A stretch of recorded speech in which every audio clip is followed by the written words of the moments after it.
Hi, it's Fia. So, hello again. Oo. So, ngayon na lang ulit tayo naging active, no, dito sa love letter. So, anyway, syempre, meron tayong isang babasahin dito.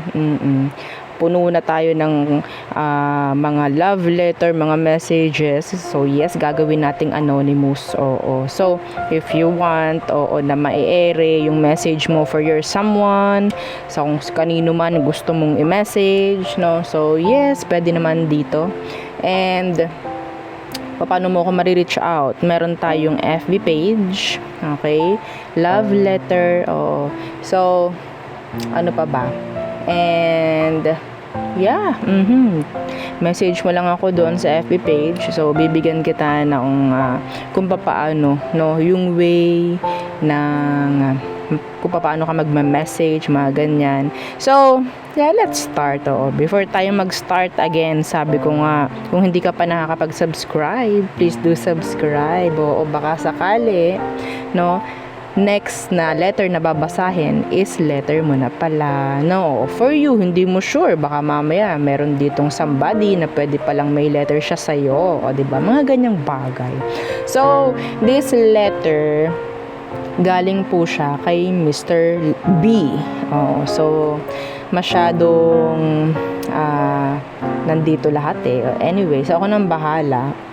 So, sumusulat siya para kay Miss M.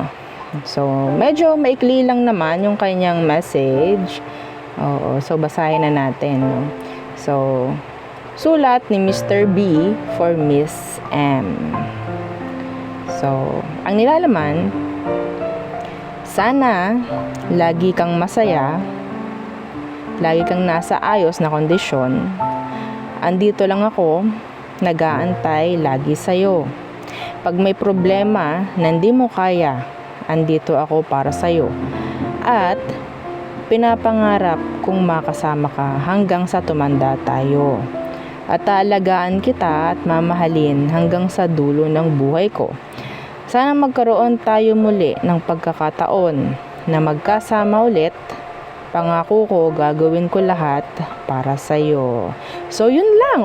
Napaka-simple, napaka-short, pero sweet, no? So, message na yun galing kay Mr. B para kay Mr. M. So, diba? Napaka-anonymous, no? Wala tayong babanggitin kung kanino kasi. Syempre, yung iba, ayaw nila na naka-public. So, lahat gagawin nating anonymous. Pero kung yes, kung gusto mo ikaw na susulat, gusto mo ng marinig talaga niya, malaman talaga niya na ikaw yun, pwede naman. Basta sabihin mo lang doon sa message, no?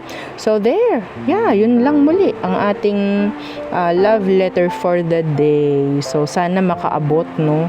Kung kanino man yun, kung ano man, no? Napaka-general.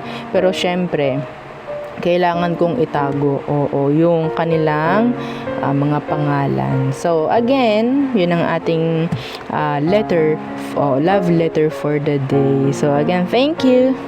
Goodbye.